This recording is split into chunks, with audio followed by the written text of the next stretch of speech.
मोहसिन रजाई का बयान, जहां युद्ध अमेरिका के लिए विनाशकारी होगा और जमीनी हमले की कोशिश अमेरिका ना करे। जमीनी हमला हुआ तो बड़ी संख्या में यूएस सैनिक बंदी बनाए जाएंगे। अमेरिका को सैनिकों को बंदी बनाए जाने के लिए तैयार रहना होगा। एक बड़ी खबर यह है कि नए प्रस्ताव पर सरकार और आईआरजीसी में मतभेद है। यूरेनियम पर बात अभी भी ना हो, सरकार ये चाहती है। आईआरजीसी के अहमद वाहिदी इस पर अड़े हुए हैं, यूरेनियम संवर्धन का हक मिले और हॉर्मूज पर ईरान का ही नियंत्रण।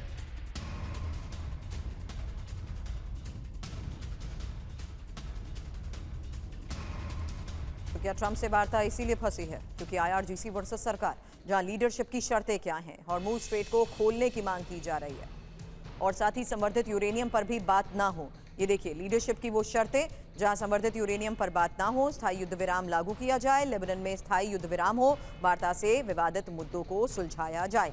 हालांकि यहाँ देखिए वाहिदी किस तरीके से अड़े हुए हैं। अहमद वाहिदी हॉर्मूज पर ईरान के नियंत्रण की बात कह रहे हैं, यूरेनियम संवर्धन का हक मिले, इनरिच यूरेनियम सरेंडर नहीं होगा। ऐसे में सवाल यही है कि क्या ट्रंप ईरान का प्रस्ताव मानेंगे, ईरान की सभी शर्तें क्या मंजूर हो सकेंगी। अब ईरानी नेवी के कमांडर का वो बड़ा दावा सुनिए, जहां दुश्मन के खिलाफ खतरनाक हथियारों से हमले करने का दावा किया गया। ऐसा हथियार आएगा कि दुश्मन डर जाएगा। उम्मीद करता हूं कि हार्ट अटैक ना आए।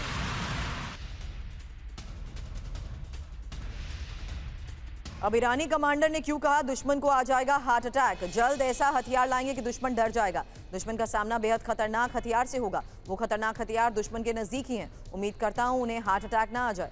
दुश्मन ने गलत सोच लिया था कि जीत जाएंगे। बड़ा सवाल यही है कि क्या ईरान ने परमाणु हथियार बना लिया है। मनीष, ये सवाल आपसे करूंगी मैं, क्योंकि क्या ईरान परमाणु हमला अब करने वाला है। क्या अब हमला हुआ तो जंग एटमी होगी। मनीष, देखिए, जिस तरह से ईरान के नेवी के कमांडर ने ये बयान दिया है कि हम एक नया हथियार लेकर आ रहे हैं और उस हथियार से अमेरिका और इजराइल को हार्ट अटैक आ जाएगा, तो अब सोचने वाली बात है कि ऐसा कौन सा हथियार हो सकता है। क्योंकि ईरान के पास पहले से ही बैलिस्टिक मिसाइल है, ड्रोन है, बल्कि हाइपरसोनिक मिसाइल का भी इस्तेमाल 40 दिन के जंग के दरमियान किया गया था।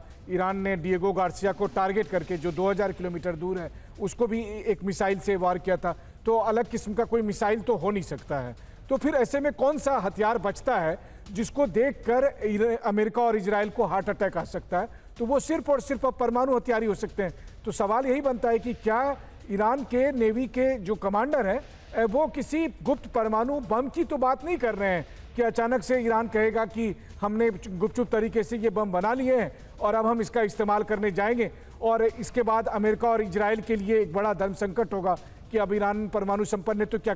ये सब कयासबाजी है, लेकिन ये सब कयासबाजी के पीछे के जो आधार है वो कोई और नहीं बल्कि ईरान के नेवी के खुद कमांडर है, जिन्होंने कहा कि हम एक ऐसे हथियार को जल्दी सामने लाने वाले हैं। लेकिन इस बीच एक और बड़ी खबर आ रही है मनीष, जहां नाकेबंदी हटाने के लिए ईरान की कूटनीति कैसे तेज हो चुकी है, क्योंकि भारत के विदेश मंत्री से अरागची ने बात की है, पोलैंड और केन्या के विदेश मंत्रियों से भी बात की है। तालिबान ने ईरान के लोगों को चेतावनी दी, दुश्मन साजिश कर ईरान को तोड़ना चाहता है। तो स्ट्रेट ऑफ हॉर्मूज की अमेरिकी नाकेबंदी, जहां टेंशन में ईरानी नेतृत्व है और अरागची की ये डिप्लोमेसी। भारत के विदेश मंत्री एस जयशंकर से बात की है, केन्या और पोलैंड के विदेश मंत्री से भी बात की है, रेड क्रॉस के अध्यक्ष मिर्जना से भी फोन पर बातचीत को लेकर खबर आई, लेबनानी संसद के अध्यक्ष नबीही बेरी से भी बात, पहले रूसी राष्ट्रपति पुतिन से मुलाकात की थी। कालिबाफ की चिंता क्या है, अमेरिका चाहता है कि ईरान सरकार सरेंडर कर दे, आर्थिक दबाव डालकर हमें कमजोर वो करना चाहते हैं और ईरान की अंदरूनी कलह से दुश्मनों को फायदा भी होगा। हालांकि साजिश को नाकाम करने के लिए एकजुट रहना होगा और ईरानी ऑफिसर सुप्रीम कमांडर के आदेश का पालन भी कर रहे हैं। और ये माना भी जा रहा था कि किस तरीके से ईरान ये लगातार कोशिश भी कर रहा है। हालांकि ईरान तो यही चाहता है, क्योंकि संवर्धित यूरेनियम को लेकर जब बातचीत फंस चुकी थी, शर्त के आधार पर यह कहा जा रहा था कि बातचीत तभी संभव होगी जब आप इस न्यूक्लियर क्षमता को लेकर भी सवाल और बात करेंगे। जहां रूस का उन्होंने रुख किया था, उसी के बाद से मनीष ये संकेत मिलने लग गए थे कि अरागची बैक टू बैक किस तरीके से ये बैठक कर रहे थे और ऐसे में भारत में भी उन्होंने बातचीत की है। बिल्कुल, देखिए, ईरान के विदेश मंत्री का इस वक्त जो आप देख रहे हैं कि एक ग्लोबल आउटरीच करने की वो कोशिश कर रहे हैं, उसके पीछे की वजह यह है कि ईरान चाहता है कि अंतर्राष्ट्रीय समुदाय अब अमेरिका से बात करे और उन्हें समझाए कि युद्ध सही रास्ता नहीं है, बातचीत जैसे भी हो, बातचीत के जरिए ही समाधान निकाला जाए। और उसके लिए जरूरी है कि ईरान तभी बातचीत के लिए आएगा जब अमेरिका सबसे पहले अपने नेवल ब्लॉकेट को हटाएगा।